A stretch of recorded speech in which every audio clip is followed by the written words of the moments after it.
Representation in film and television is a passion of mine and has been a frequent conversation I have had throughout my college career. As such, I have decided to do my thesis assignment on representation. While there are main topics regarding representation that I could talk about, there's one specific idea I had. My entire perspective on representation was changed when I watched The Celluloid Closet back in 2020 when someone said, "Any representation is good representation." This made me realize that representation isn't always black and white. And ever since then, I have come to realize that people will often reclaim characters for themselves that are not represented well while also criticizing the representation. This is the topic that I knew I had to cover in this video essay. I mainly focus on black and queer audiences. All my interviewees are queer, while 2 of them are black. While conducting interviews, I asked 4 questions. What are your favorite examples of representation for your group? What are examples of bad representation for your group? Do you have any examples of representation that isn't very good, but you still like it? How do you feel about the phrase, any representation is good representation? What are your favorite examples of representation for your group? Okay. My favorite examples definitely are rooted in like my childhood. So I would say like Raven Baxter from That's So Raven, Symphony Miller from How to Rock. I remember, like, because I vividly remember seeing them on screen, being leading roles in shows that I watched, and, like, feeling like I finally saw myself there. And also True Jackson VP, because Keke Palmer did her thing there. And I think that it was I feel like the people behind the show definitely wanted to subvert the typical traits that, like, black women were associated with. Especially, I think it was like 2008, right? Yeah, so like at the time, I feel like we definitely saw a rise in black culture in mainstream media. Okay, so growing up as a black queer woman, I really like Number 5 from Codename Kids Next Door. I just really related to her, especially because I loved Cartoon Network growing up. That was one of my favorite shows, but when I was around my teenage years, Garnet from Stevie Universe was like my first like queer black character that I saw and that I related with. So yeah. Typically seen or like that were typically associated with black women, and they wanted to show like black women in a position of power that were like using their intelligence and like being able to like be a leader. And I think it's really cool to see stuff like that. Yeah, and it's very inspiring to black women and young black girls who watch the show. The strongest types of representation, according to the people I interviewed, are people they can see themselves in and makes them feel seen on screen. This girl does not have the look. The look. Who says that's the only look? You make people feel bad if they don't look like that. No one looks like that. I don't even look like that. Because in case you haven't noticed, people come in all shapes and sizes, and they're all beautiful. Tell it, girl! Speak the truth! Put that in your magazine.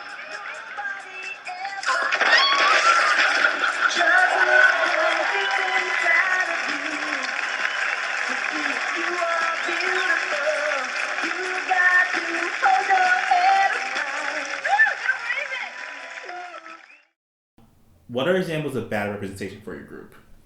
I watched Orange is the New Black growing up, and there was this character called Crazy Eyes. So she's a black, I would say she's on the spectrum, and she's also a lesbian, because she was interested in the main character, I think it was Piper, at the beginning of the story, like the series.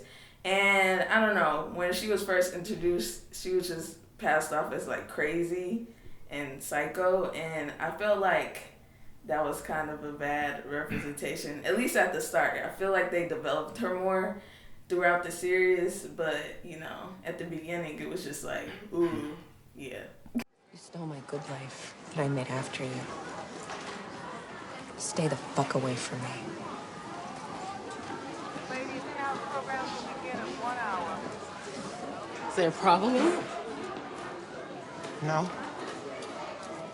You bother my friend here. Dandelion? She bothering you? No, we were just talking. Yeah. She is bothering me.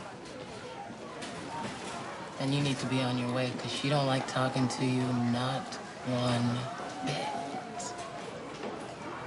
Are you kidding me? Move, bitch. This is my wife here, so you What? need to No, step. I'm not actually. I will cut you! I will cut you, bitch! Don't make me cut you! You know where the fuck you at, bitch! You don't know me! Take it easy. Take it easy. It's all right. We all good.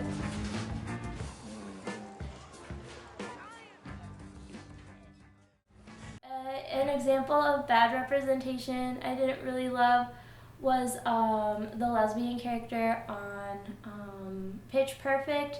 It is just like really frustrating that like they kind of gave her this like, they almost made her like predatory, and she was like always making like the other girls uncomfortable, and just like the way they went about the character I feel like was really insensitive and harmful, especially like I don't think it was a coincidence that this character they like picked to also portray as like a more like masculine presenting and also a black woman, and I think like altogether like all those aspects are kind of harmful, and I think there were like better ways to write this character, and it feels like there weren't like queer people in the room involved with the process of writing her, I guess.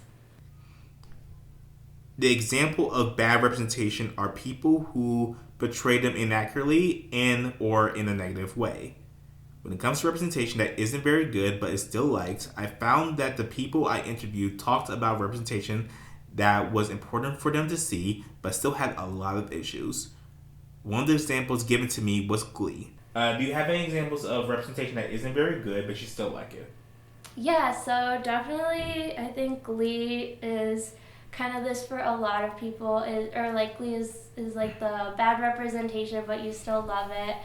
I think I see a lot of people online talk about Glee as like they handled every important issue but wrong, and I think that kind of does reflect on like their queer characters. There's definitely like storylines that could have been handled better, and I am just like personally not a fan of like bully turned love interest or like homophobe is secretly gay, so that part wasn't great when like Karofsky, the homophobic bully, like turns out to be gay.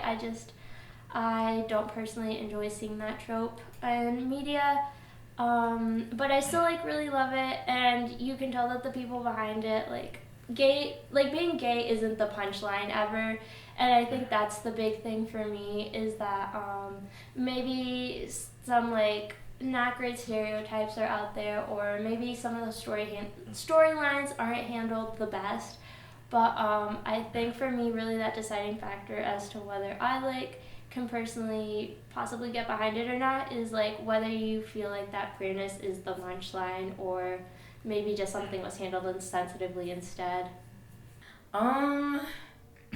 She's not queer that I know of, but here's another cartoon character. But Lashana from Total Drama Island, it was a Cartoon Network show. She was a black female character. She was big, curvy, and I'm a big curvy person. Like I feel like the writers behind the show, like she was very stereotypical black, but like she was someone that like she was a cousin that I knew, and like. It wasn't perfect, but it was something that I could, rock with. Yeah. So even though the writing of this character wasn't the best, you still you still liked her because you felt like she was like that representation for you, right? Yeah, I felt like she was still relatable on some kind of scale. So yeah.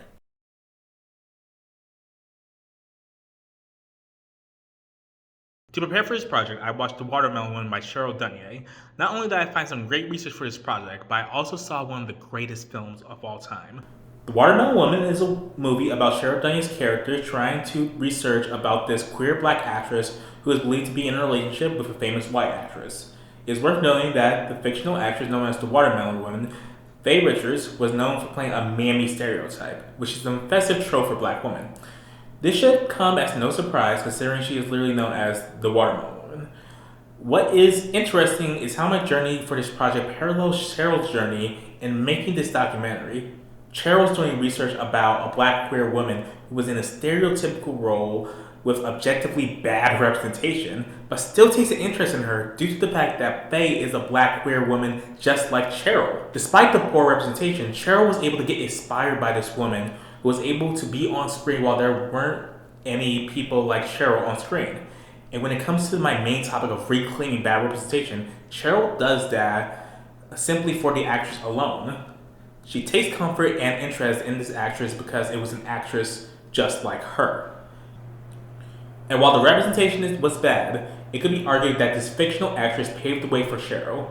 This reminds me of an article from Raquel J. Gates and Michael Boyce Gillespie discussing black media studies and how we have to stop referring to each insignificant black film and media text as first, because it disrespects the contributions of the people who came before. This includes early representation of black people in film and television, which, while bad, still helped us pave the way for the representation we have today. On the LGBT side of things, we can't talk about bad representation without talking about the Barry Gay trope, which is a trope where queer characters are killed off. According to an article by Aaron B. Wagner, out of the 35 sapphic women seen on television in 2015 to 2016, 10 of them were killed. That is a lot. This trope often leads to fan outcry and social media backlash due to the trope.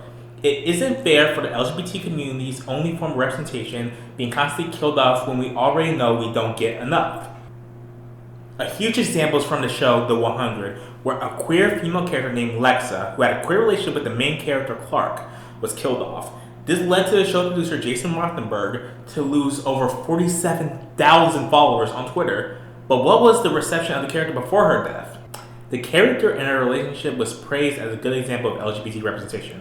But the question is, does that good representation go away because it's a terrible trope? Well, I don't think so. The fact that she was so loved and the fan outcry from her death proved how much she meant in terms of representation. People saw themselves in her and didn't want to get rid of it because of her demise. The audience can't control the representation we get, but the audience can control what it means to us. And the use of an awful trope like barrier gaze won't be able to take away from what this character meant to everyone. While we must remain critical of bad representation in film and television in order to improve, the bad representation is still very important. This is how we move forward in representation and make things better. While it is very easy and even logical to call older forms of representation bad, always remember that there are actors and actresses who play these poorly represented characters that pave the way for minorities to be seen on screen. While we fight for better representation, we must remember what came before.